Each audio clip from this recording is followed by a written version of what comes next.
Revista Espírita, outubro 1861. Jornal de Estudos Psicológicos. Allan Kardec, ano 4, número 10, segunda parte. Conversas familiares de além-túmulo. Eugène Scribe, Sociedade Espírita de Paris. Quando da discussão que se estabeleceu entre vários espíritos sobre o aforismo de Buffon, o estilo é o homem, relatado em nosso número anterior, foi citado o nome do Sr. Scribe, o que, sem dúvida, lhe deu motivo para vir, embora não tivesse sido chamado. Sem participar do debate, ditou espontaneamente a dissertação seguinte, ensejando a conversa que a acompanha.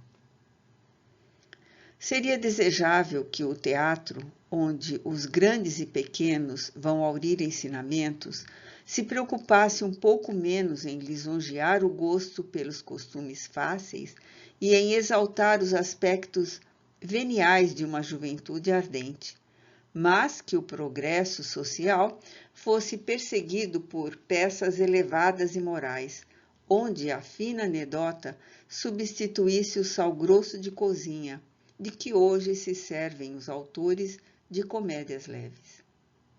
Mas não. Conforme o teatro, conforme o público, lisonjeiam-se as paixões humanas. Aqui preconizam o avental em detrimento da casaca, transformada em bode expiatório de todas as iniquidades sociais. Ali é o avental que é difamado e conspurcado, porque, ao que dizem, sempre oculta um tratante ou um assassino. Mentira de ambos os lados. Alguns autores até começam a agarrar o touro pelos chifres, e como Émile Augier, nota 156, Émile Augier, 1820-1889, autor dramático francês, membro da Academia Francesa de Letras. A pregar os especuladores no pelourinho da opinião pública. Ah, que importa? Nem por isso o público deixa de se arrastar para os teatros, onde uma plástica descarada e sem pudor faz todas as despesas do espetáculo. Ah, já é tempo de as ideias espíritas serem propagadas em todas as camadas sociais, porque então o teatro será moralizado por si mesmo e as exibições femininas sucederão peças conscienciosas, representadas conscienciosamente por artistas de talento. Todos ganharão com isto. Esperemos que logo surja um autor dramático capaz de expulsar do teatro e do entusiasmo do público todos estes intrusões proxenetas e morais das damas das camélias de toda a espécie. Trabalhai, pois, em espalhar o espiritismo que deve produzir tão louvável resultado. E Scribe. Pergunta. Numa comunicação que ditastes há pouco tempo, a senhora J, e lida na sociedade, dissestes que o que fez a vossa reputação na terra não a fez no céu, e que poderíeis ter empregado melhor os bens que recebestes de Deus. Teríeis a gentileza de desenvolver esse pensamento e dizer em que vossas obras são repreensíveis? Parece-nos que tem um lado moral e, de certo modo, abriram caminho ao progresso. Resposta. Tudo é relativo.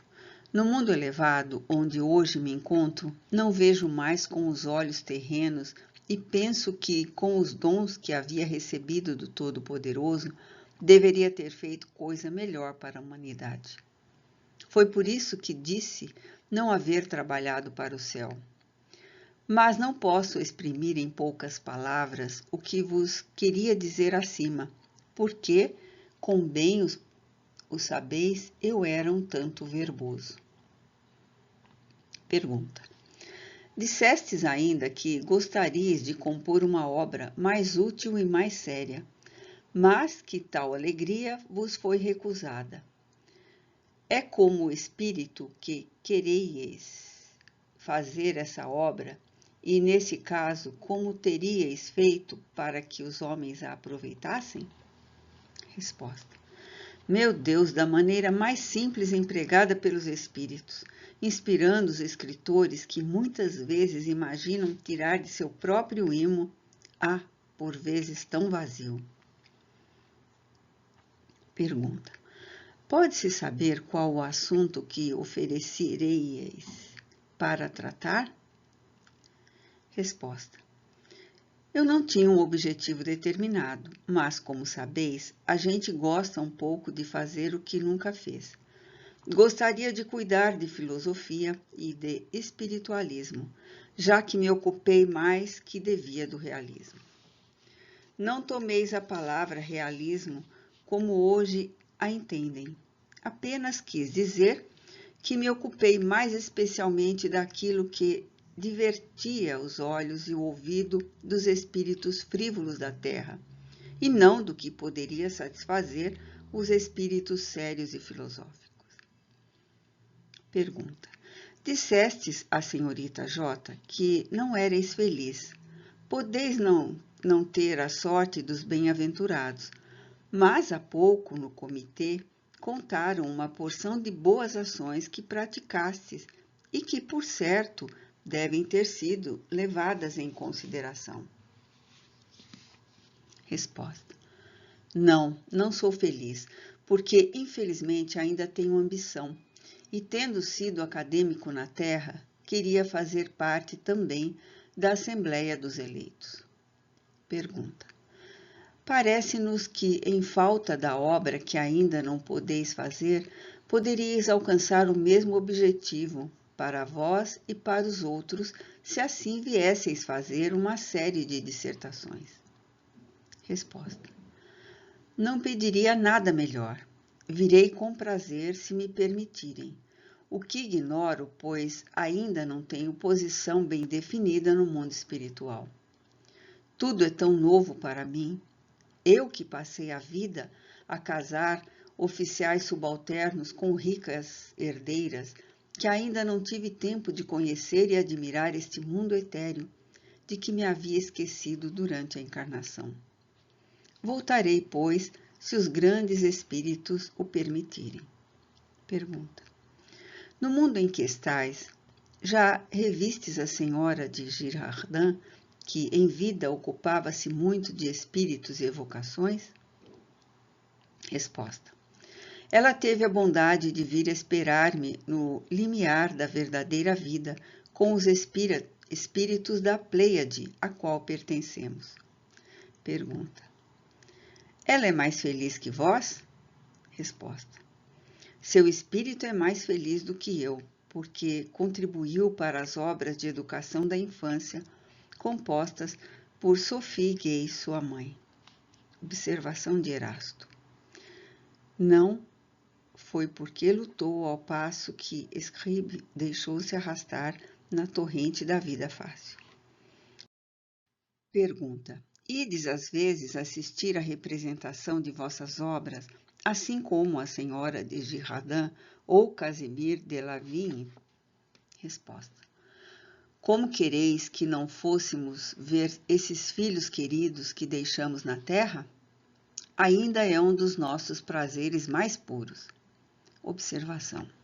A morte, pois, não separa os que se conheceram na terra. Eles se reencontram, reúnem-se e se interessam pelo que era objeto de suas preocupações. Dirão sem dúvida que, se eles se lembram do que lhes dava alegria, haverão de lembrar-se também daquilo que lhes causava dor, e isso lhes deve alterar a felicidade. Tal lembrança produz um efeito inteiramente contrário, porque a satisfação de estar liberto dos males terrestres é um prazer tanto mais suave quanto maior for o contraste. Apreciamos melhor os benefícios da saúde após uma doença, a calma após a tempestade. Voltando ao lar, o guerreiro não se compraz em contar os perigos que correu, as fadigas que experimentou. Do mesmo modo, para os espíritos, a lembrança das lutas terrestres é uma satisfação quando delas saíram vitoriosos. Mas essa lembrança se perde ao longo do tempo, ou, pelo menos, diminui de importância a seus olhos, à medida que libertam dos fluidos materiais dos mundos inferiores e se aproximam da perfeição. Para eles, tais lembranças são sonhos longínquos, como no homem feito as recordações da primeira infância. Ensinamentos e dissertações espíritas. Os Cretinos, Sociedade Espírita de Paris, médium Senhora Costel. Nossa companheira, Senhora Costel, sendo feito uma excursão na região dos Alpes, em que o cretinismo parece ter estabelecido um de seus principais focos, ali recebeu, de um de seus espíritos habituais, a seguinte comunicação: os cretinos são seres punidos na terra pelo mau uso que fizeram de poderosas faculdades. Sua alma está aprisionada num corpo cujos órgãos impotentes não podem exprimir seu pensamento. Esse mutismo moral e físico é uma das mais cruéis punições terrestres, muitas vezes escolhidas pelos espíritos arrependidos que querem resgatar suas faltas. Tal prova não é estéril, porque o espírito não fica estacionário na sua prisão de carne. Os olhos hebetados veem, o cérebro deprimido compreende, mas nada pode ser traduzido nem pela palavra, nem pelo olhar.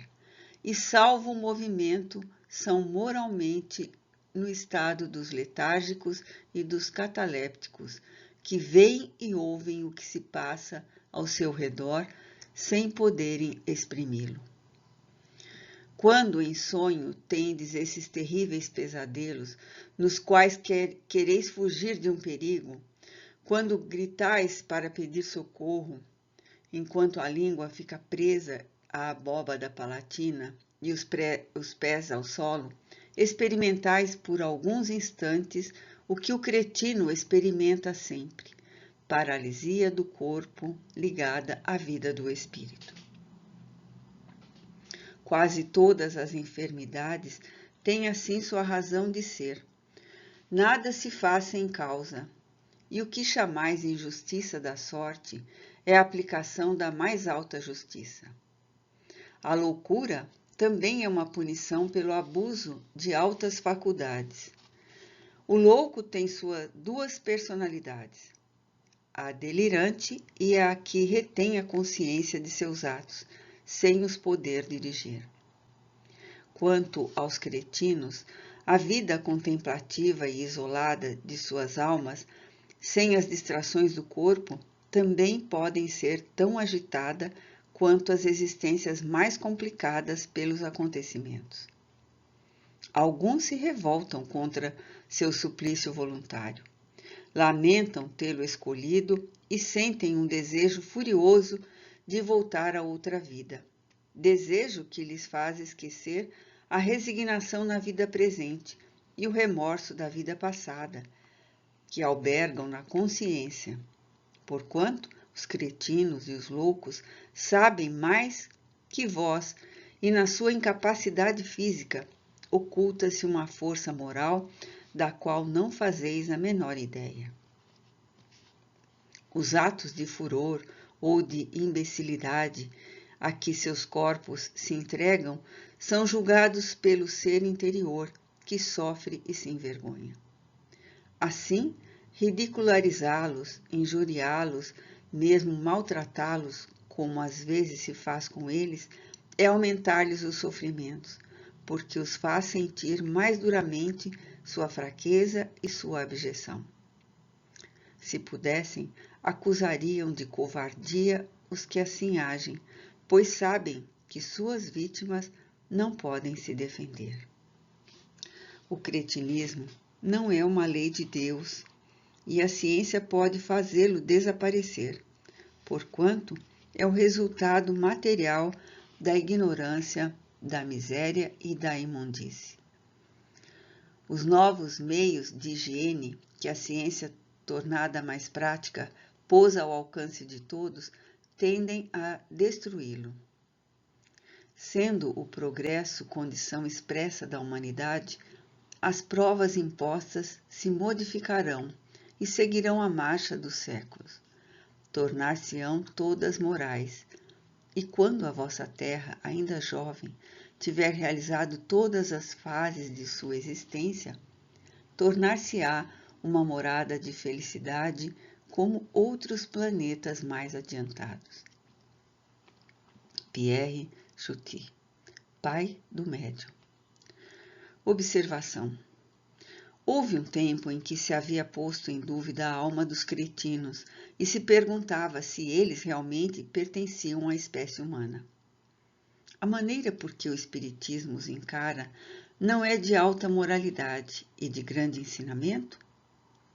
Não há matéria para sérias reflexões ao pensar que esses corpos desgraçados encerram almas que talvez tenham brilhado no mundo, que são tão lúcidas e tão pensantes quanto as nossas, sob o espesso envoltório que lhes sufoca as manifestações, e que um dia o mesmo pode acontecer conosco, se abusarmos das faculdades que nos concedeu a providência? De outro modo, como poderíamos explicar o cretinismo? Como fazê-lo concordar com a justiça e a bondade de Deus sem admitir a pluralidade das existências, isto é, a reencarnação? Se a alma ainda não viveu, é que foi criada ao mesmo tempo que o corpo. Nesta hipótese, como justificar a criação de almas tão deserdadas quanto a dos cretinos por parte de um Deus justo e bom? Porque aqui não se trata absolutamente de um desses acidentes, a loucura, por exemplo, que se pode prevenir ou curar. Esses seres nascem e morrem no mesmo estado, não possuindo nenhuma noção do bem e do mal, qual a sua sorte na eternidade. Serão felizes como os homens inteligentes e trabalhadores? Mas por que esse favor? Por que nada fizeram de bom? Estarão naquilo a que chamam limbo, isto é, num estado misto que nem é felicidade nem infelicidade? Mas por que esta inferioridade eterna? É sua culpa se Deus os criou cretinos? Desafiamos todos os que repelem a doutrina da reencarnação a saírem desse impasse. Com a reencarnação, ao contrário que parece uma injustiça, torna-se admirável justiça. O que é inexplicável explica-se da maneira mais racional. Aliás, não sabemos se os que repelem esta doutrina a tenham combatido com argumentos mais peremptórios que o de sua repugnância pessoal em voltar à Terra.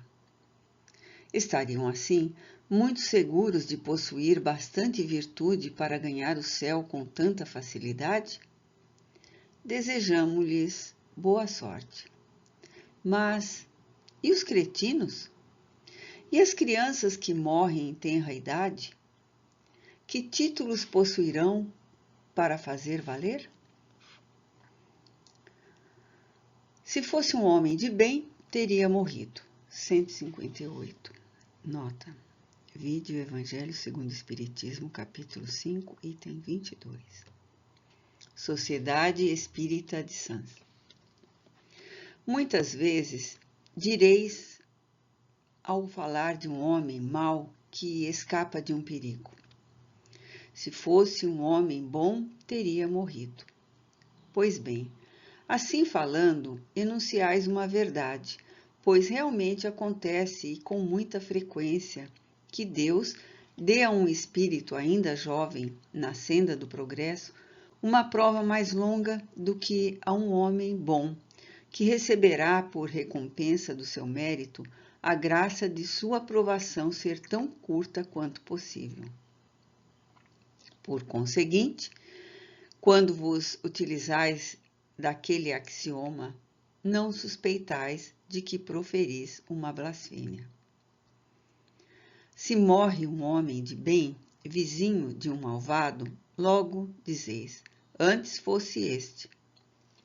Cometeis um grande erro, porque aquele que parte concluiu a sua tarefa, e o que fica talvez não haja começado a sua. Por que então quereríeis que o mal não tivesse tempo para terminá-la e que o outro permanecesse preso à gleba terrestre?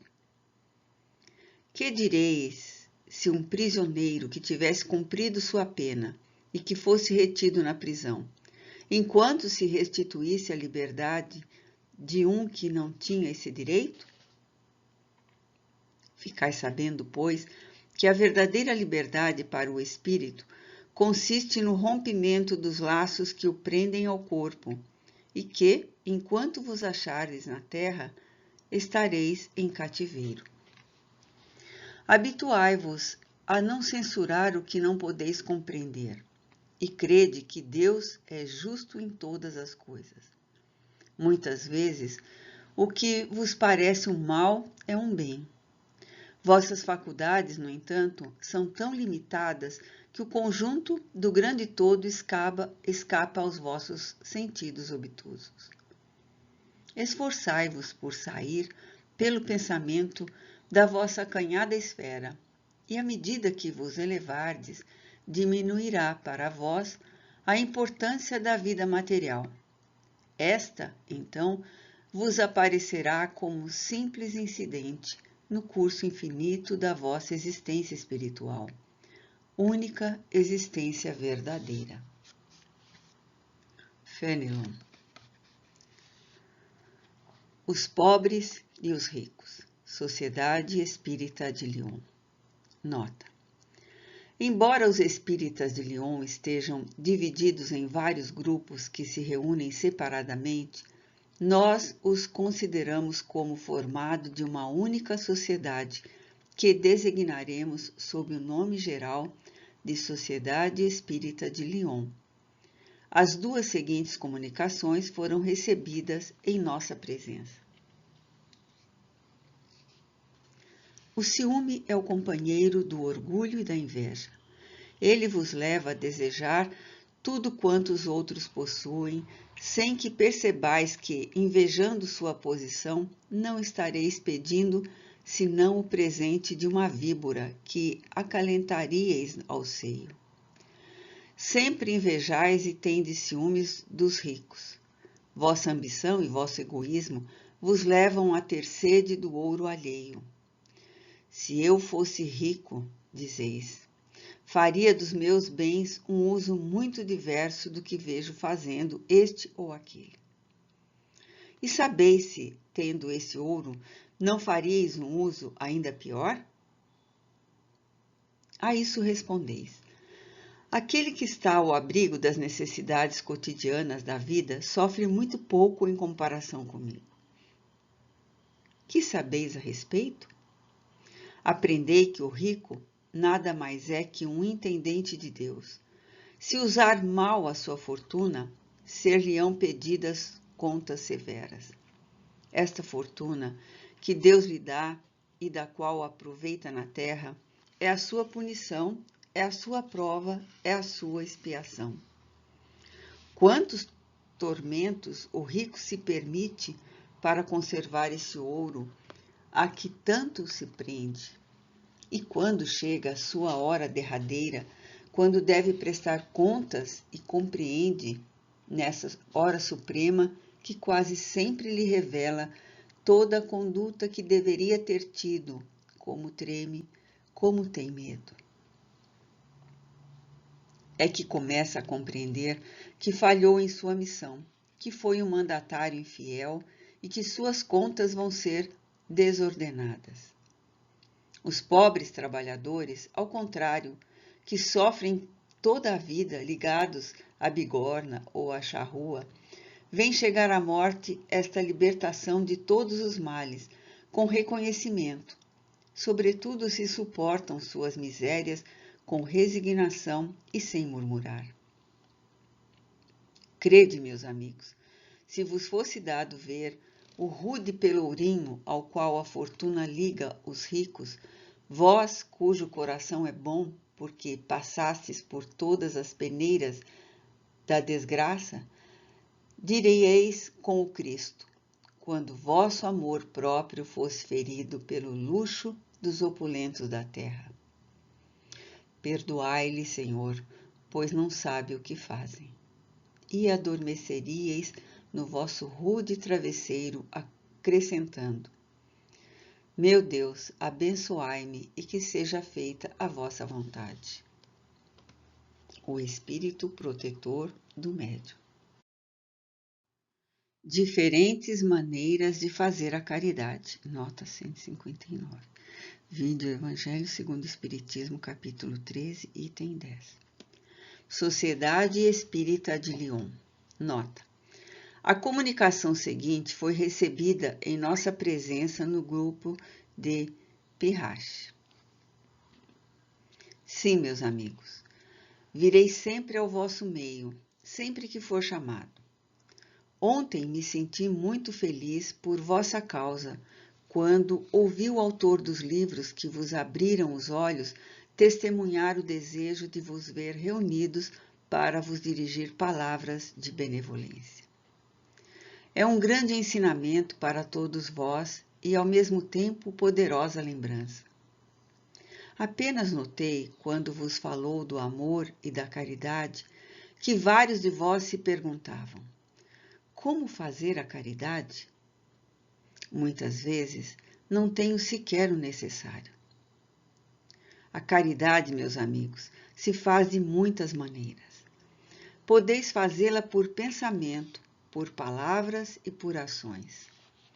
Por pensamento, orando pelos pobres abandonados que morreram sem sequer terem visto a luz. Uma prece feita de coração os alivia. Por palavras, dirigindo aos vossos companheiros de todos os dias alguns bons conselhos, dizei aos que o desespero, as privações azedaram o ânimo e levaram a blasfemar do nome do Altíssimo. Eu era como vós, sofria, era infeliz, mas acreditei no Espiritismo e vede, agora sou feliz. Aos velhos que vos disserem: é inútil, estou no fim da minha jornada. Morrerei como vivi. Dizei: a justiça de Deus é a mesma para todos nós. Lembrai-vos dos trabalhadores da última hora. As crianças já viciadas pelas má companhias e que vagam pelo mundo prestes a sucumbir às más tentações, dizei: Deus vos vê, meus caros pequenos, e não temais lhes repetir essas brandas palavras. Elas acabarão por lhes germinar nas inteligências infantis, e em vez de vagabundos, fareis deles homens. Isso também é caridade. Muitos dentre vós também dizeis: ora, somos tão numerosos na terra que Deus não nos pode ver a todos. Escutai bem isso, meus amigos. Quando estais no cume da montanha, não abrangeis com o olhar os bilhões de grãos de areia que a cobrem? Pois bem, Deus nos vê do mesmo modo.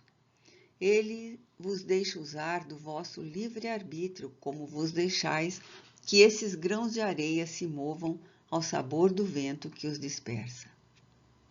Apenas Deus, em sua infinita misericórdia, vos pôs no fundo do coração uma sentinela vigilante que se chama consciência. Escutai-a. Ela só vos dará bons conselhos. Às vezes conseguis entorpecê-la, opondo-lhe o espírito do mal. Ela então se cala. Mas ficais certos de que a pobre escorraçada se fará ouvir, logo que deixardes aperceber-se da sombra do remorso. Ouvi-a, interrogai-a, e com frequência vos achareis consolados com o conselho que ela houverdes recebido. Meus amigos, a cada regimento novo o general entrega um estandarte. Eu vos dou por divisa esta máxima do Cristo: amai-vos uns aos outros. Praticai essa máxima. Reuni-vos todos em torno dessa bandeira e tereis ventura e consolação. Vosso Espírito Protetor. Roma, enviada pelo Senhor Sabor de Bordeaux. Cidade de Rômulo, cidade dos Césares, berço do cristianismo, tumba dos apóstolos. Tu és a cidade eterna, e Deus quer que a longa letargia em que caíste cesse finalmente. Vai soar a hora de teu retorno. Sacode o entorpecimento de teus membros. Levanta-te forte e valente para obedecer aos destinos que te esperam, pois há longos séculos não passas de uma cidade deserta. As ruínas numerosas de tuas vastas arenas, que dificilmente continham as ondas de ávidos espectadores, mal visitadas pelos raros estrangeiros que, de vez em quando, passam por tuas ruas solitárias. Tuas catacumbas, onde repousam os despojos de tantos soldados valentes, mortos pela fé, apenas os tiram de sua indiferença.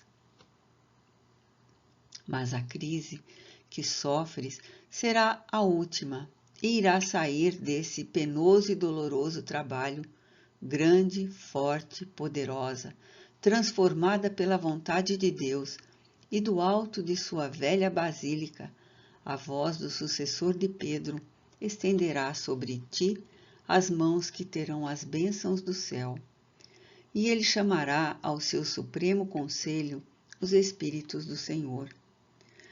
Submeter-se-á às suas lições e dará o sinal do progresso, empunhando francamente a bandeira do Espiritismo.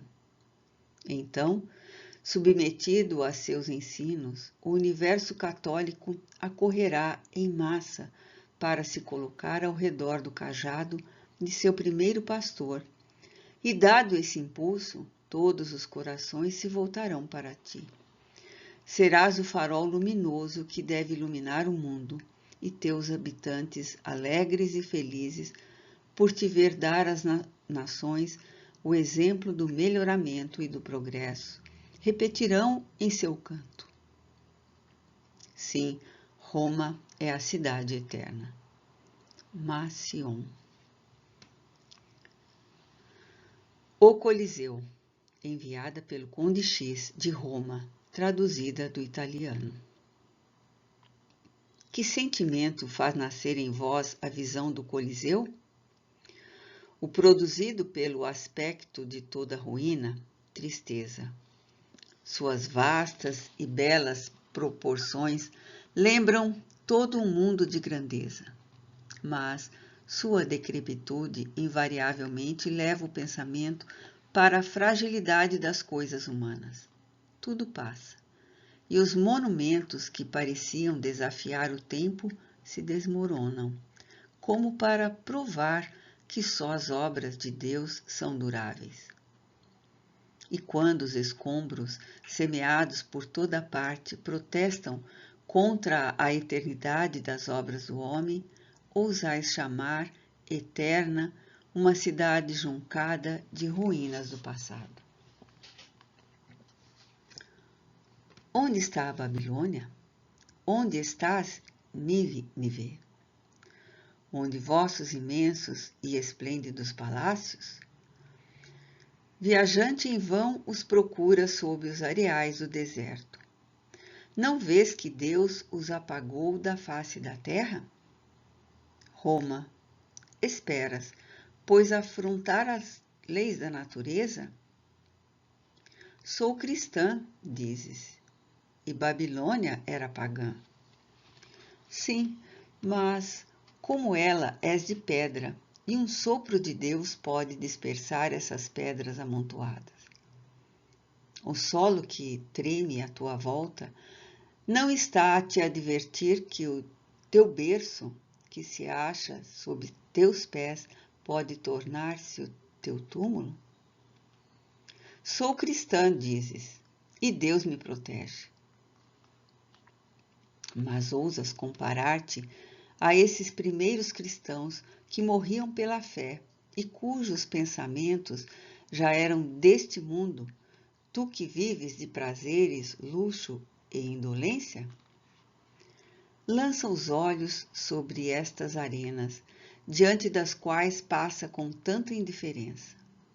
Interroga estas pedras ainda de pé, e elas te falarão, e a sombra dos mártires te aparecerá para dizer: que fizeste da simplicidade de que nosso divino Mestre fez uma lei de humildade e de caridade, cujo exemplo nos deu?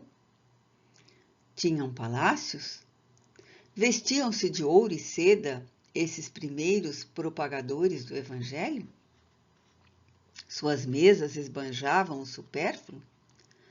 Tinham coortes de servos inúteis para lhes adular o orgulho?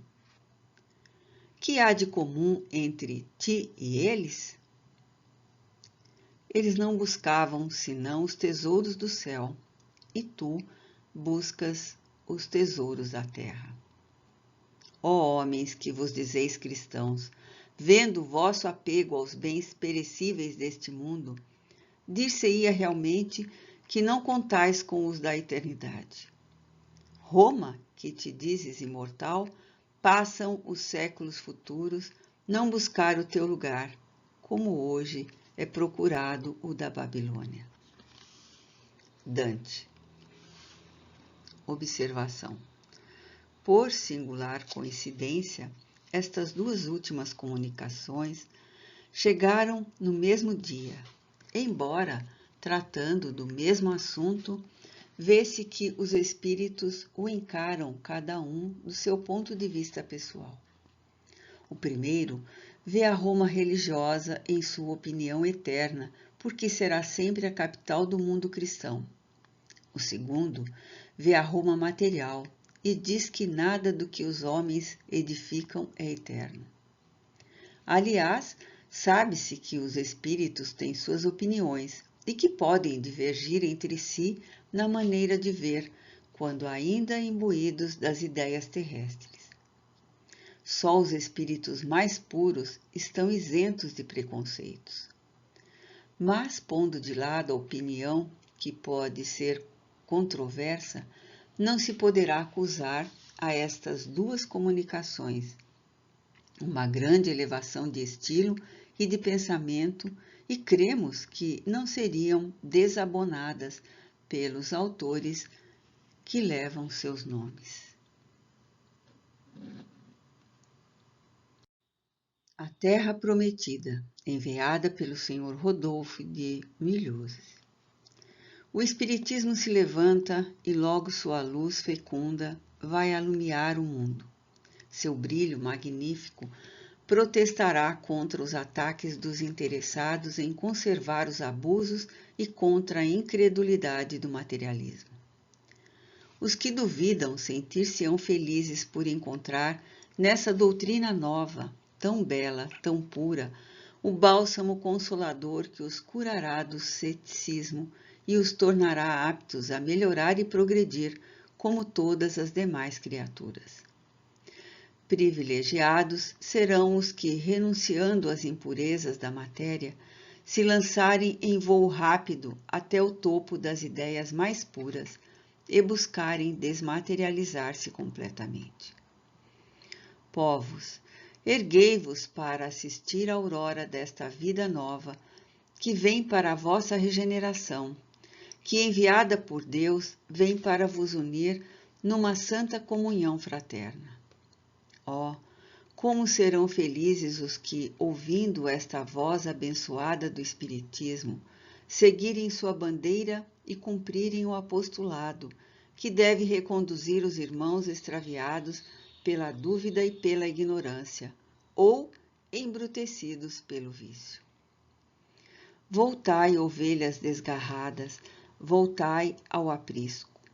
Levantai a cabeça, contemplai o vosso Criador e rendereis homenagem ao seu amor por vós.